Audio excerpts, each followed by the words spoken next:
Hey guys, Itchy Gots to Be coming back to you with another Minecraft episode. In today's To The Point tutorial, we are going to be looking at automatic sugarcane and bamboo farms. But before we get to that, I would just like to say a big thank you to everyone who is watching this video. I think it is super cool that you're taking time out of your day to come hang out with me and hopefully learn something in the process. If you do enjoy this video, please consider hitting that like button, and also if you want to see more of the videos that I put out, be sure to subscribe and turn that notification bell on. That will let YouTube know whenever they need to pass on the word that another one of my videos has come out. So, speaking of videos, let's get to the meat and potatoes of this one. Alright, so everything that we need for this farm is right here in this chest. So we're going to need an observer, a piece of redstone, a piston, a hopper, a chest, and you can use either a grass block or a dirt block. Either one will work for this, and then two types of building blocks. I like to use the stone bricks for more of the structural looking sides of this, and then the glass just to let us see through what is actually going on.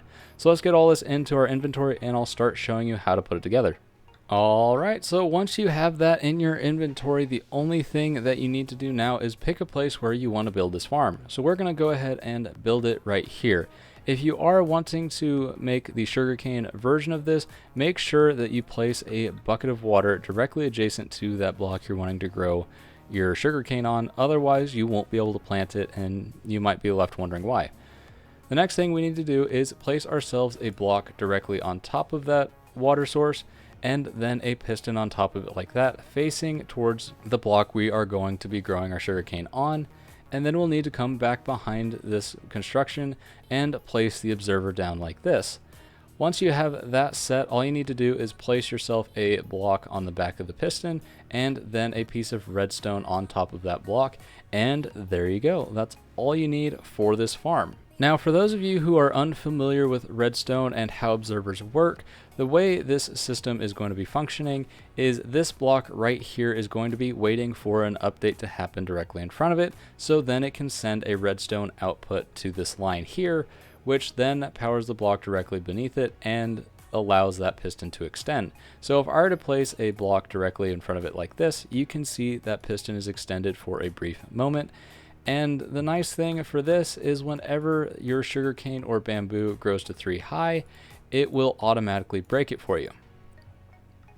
Alright, so now that we have our automatic farm completed, we need to figure out some sort of collection system. Now, there are two ways that I prefer to collect items that are dropped from this type of farm, and the first one is by far the cheapest. All you need to do is dig yourself a trench directly in front of wherever you have your farm set up, and then place a water bucket at the end, just like this, to where it flows all the way down and stops. Wherever it stops, all you need to do is start digging it down a little bit, place yourself a chest at the bottom and then a hopper on top to where it is directly level with the bottom of that water flow. Now, one thing we do need to do is make sure we put some sort of block in front of that hopper to where the items won't just fly by and not actually get picked up and put in the chest. Now, the next thing that we need to do is kind of contain some of these drops that will happen, just so they won't fly all over the place and not actually go where we want them to. And all you gotta do is build yourself a little cage like this, and then come up 3 high in the front, right in front of that water stream. And this will prevent any of the drops from flying outside of where you want them to. Now, unfortunately, with this design, there will be some that still drop right next to the original stock. As you can see here, that one fell in the corner, and you would not be able to get to that one with the automatic pickup. So you could simply just come in here, pick it up manually, and collect the losses like that. Or you can use the more expensive method, which I will show here. Alright, so the second method for making the sugarcane farm is the lossless version, but it is also the more expensive version. So all we need to do is build our sugarcane farm exactly how we did over here, and dig ourselves a trench down in front of it, but this time we are going to go too deep and clear out the blocks that are directly beneath it. Now, what we are going to do here is place ourselves down some rails, a powered rail at each end, and some regular rails down in the middle. Now these things will automatically snap to the desired direction. So let's go ahead and make that go one more out like that. And a regular rail right there. And now you're going to place a hopper down where you want your chest to be. So I'm just going to place mine right there, come underneath, place a chest like that, and hit shift and right click on that hopper to place another rail. Now we're going to take ourselves some levers and place those right next to those powered rails and flip them to the on position. And now you have yourself a powered rail system.